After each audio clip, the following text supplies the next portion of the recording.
All praises to Yahweh Ba'Hashem, Yahweh Shai. Double honors to the elders and the apostles of Great Millstone. Salutations to all the true sincere brethren around the four corners, pushing out this purified truth, cleansing this wicked defiled kingdom with the word, and the water to Yahweh Shai, because without him, none of this would even be possible. Okay? Second Ezra 14:14. Let go from the mortal thoughts. Cast away the burdens of man. Put off now the weak nature. What's that weak nature? That weak nature is that nature of the flesh. Okay? We're in a time now where the kingdom of heaven is at hand. We may catch a lot of hell. We may go through many burdens. We have many afflictions that we can tell you people about in our day-to-day life. Okay? But now we're in a time to rejoice. We're in a time where this generation is going to be rewarded for their works, good or evil. Okay? For many years, this truth has not been on this earth.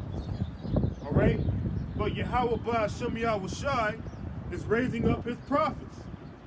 That's who you're seeing out here on these street corners. Okay? And to all the men out there who may be suffering some kind of burden, put off the weak nature and keep fighting. Okay? Because we're in some very beautiful times. We're in a time of prophecy.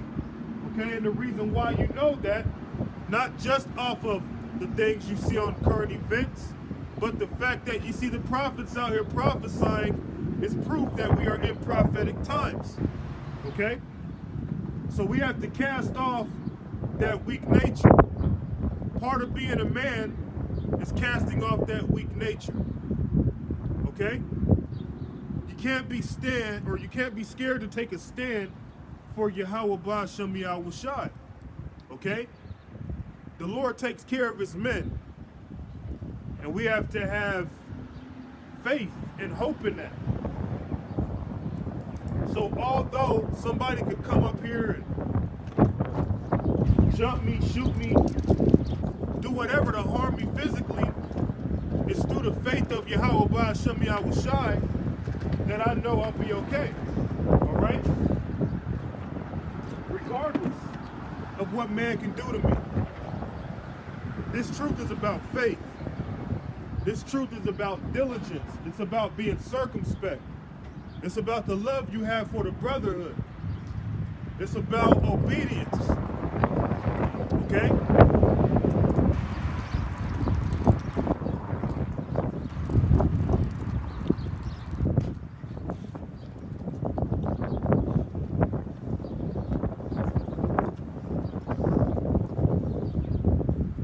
Let go from the mortal thoughts. Cast away the burdens of man. Put off now the weak nature, and set aside the thoughts that are most heavy unto thee, and haste thee to flee from these times. So you might have things that bother you. Maybe you're a man, you don't have a woman. So you might be burning. You got to set that to the side. Maybe you're a man, you have a woman, but your woman has been frustrating you, been bringing a lot of hell to you. You have to set that to the side, man. Maybe coming out here, you might get nervous, you might get scared. You might not like what people think about you. You have to cast that away. You have to set that to the side, man. Part of being in this truth is being able to face the world up front and to let these people know that Yahweh Ba'Hashem Yahweh Shai is soon to return. Okay? We're in a time of war. So we have to set aside that weak nature. Jump to another verse.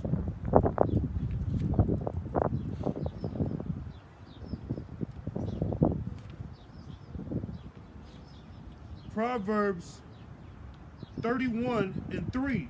Give not thy strength unto women, nor thy ways to that which destroyeth kings.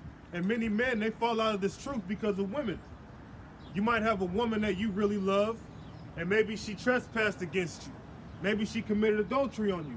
And because of that, you feel like, well, maybe the Lord doesn't exist. He allowed my woman to do this and that. I can't do this no more. What am I going to do without my baby? You have to set aside those kind of thoughts, man, because the kingdom is at hand. As much as it hurts as men to be betrayed by a woman you care about, the scriptures also tell us how our wives will be harlots in the city. So at any given time, yes, your woman can trespass against you. These are the kind of things you have to be prepared for. Your woman might leave you because you're in the truth, but you also have women who stick next to the man who are in this truth. Okay? It's whatever the spirit leads to. But many people have fell out of this truth because of what a woman feels, or losing a woman, or because you're not able to get women. All right? You don't give people power over you. Don't give no woman power over you. You have to set aside that weak nature. Okay? Proverbs 31:3. Give not thy strength unto women, nor thy ways to that which destroyeth kings. So giving your strength to a woman, you better believe that destroys kings. You even have a lot of better males out here who worship women, which puts you on a level as a peasant to these women, a peon, a better male, man. And a lot of women are getting tired, they're getting bored with better males, man. And it's just the truth. But when you give your strength to a woman, you're shooting yourself in both feet. Anytime you put a woman over you, you better believe she's going to abuse that. Anytime you put a woman equal to you, you better believe she's going to make herself over you. In this society, if you put a woman under you, you better believe she's going to complain and have a problem with that and try to make herself equal to you, which in her world is really putting herself over you. Okay? So don't give your strength unto no woman. These women are wicked. Yahweh Ba'ashem Yahushua is not dealing with no woman to come out here and teach this gospel, man. Okay? He's dealing with men. And that's just what it is. So as men in this truth, I don't care how many beautiful women surround you. You might be out teaching and a group of fine-ass women just walk up to you. Don't change the doctrine, okay? Because you got some women in front of you. Don't give no woman power over you, man. There's a kingdom to look forward to. So you gotta have a kingdom-like mentality. You gotta be kingly minded, right? Proverbs 31:3. Give not thy strength unto women, nor thy ways to that which destroyeth kings. So that speaks many wondrous examples right there. Now look in this world. You have men, they constantly open doors for women. Women don't do it for them. Okay? A man be down to rub a woman's feet. She's not gonna rub his feet. You have a lot of women out here, they put makeup on, be looking all good for men. Men be looking at them, lusting on them. But that woman ain't looking at you. She ain't even worried about you, man. Okay? A lot of men, they put their strength into a woman who doesn't think twice about you. Okay? You have to put your mind, you have to put your spirit into Yahweh Ba'ashem Yahushua. Because what many don't understand, Yahweh Ba'ashem Yahushua is all that you have, man. You don't have your woman. Okay? All you have is Yahweh Ba'ashem Yahushua. And that includes the brotherhood. Okay? So don't give a woman power over you. Okay?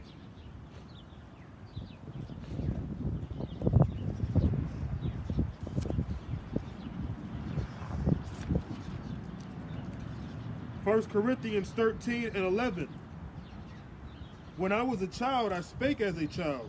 I understood as a child. I thought as a child.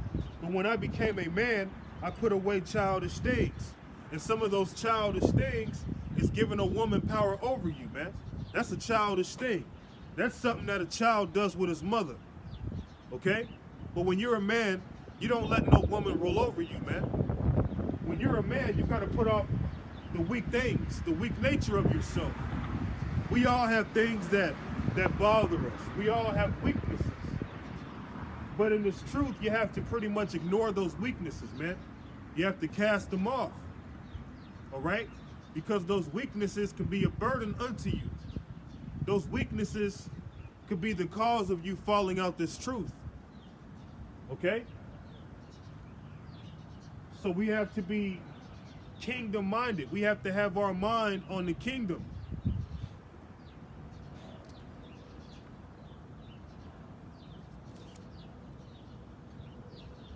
When I was a child, I spake as a child. And believe me, before you came into this truth, you were a child. But then when you first hear the truth, you're still a child because you have to be reborn. All right? This world raises you up to be a coward, to be a man who worships women, to be a servant to women, to be a servant to the so-called white man, Esau. That's what this world raises you up to do. But when you have the mind of a child, you agree with it. You think that's the way of life. But that's not the case, man. The Heavenly Father actually created man to rule over women. He created man to be the dominant species on this earth. Okay? The Heavenly Father himself is a man. So why would a man give power to a woman? It doesn't make any sense. That's something that the so-called white man does. Esau, he loves to empower women, okay? But in actuality, the woman was not created to be over men. That is a childlike mentality because of how good a woman smells, how good a woman looks. You change the doctrine up. You say, oh, well, certain Edomites can be saved. You might change the doctrine up and say, well, yeah, women can teach, it's okay. That's in the Bible. Change up things just to please a woman. Change things up just to please this world. And to really be caught up in women too much, you're really just caught up in the world. Because in order to please a woman, you can't please her being righteous.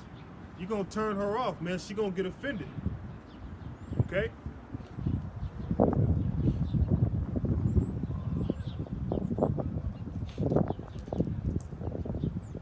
First Corinthians 13 and 11. When I was a child, I spake as a child. I understood as a child. I thought as a child. But when I became a man, I put away childish things. And that's why this world hates us, man.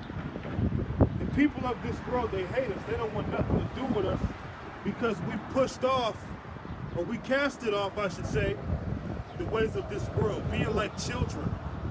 Being all docile to women. Being all docile to Esau. Thinking that everything Esau says is golden. That's what a lot of our people do, man. Okay?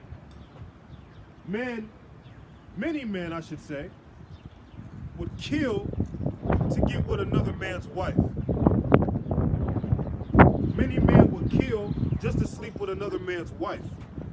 But that's how you know the Heavenly Father has to do something soon. Because we live in a very wicked kingdom, man. Okay? 1 Corinthians 13 and 11, one more time and I'll move on. When I was a child, I spake as a child. I understood as a child. I thought as a child. But when I became a man, I put away childish things. So part of becoming a man is putting away childish things. Many men in this world, they don't think they're men until they're 18 or 21.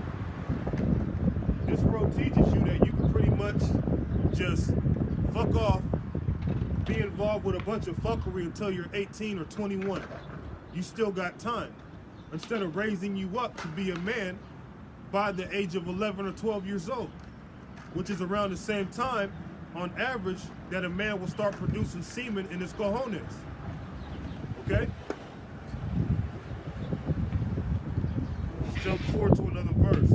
This is 1 Peter. 1 Peter 4, and I'm going to start at verse 11 once I get to it.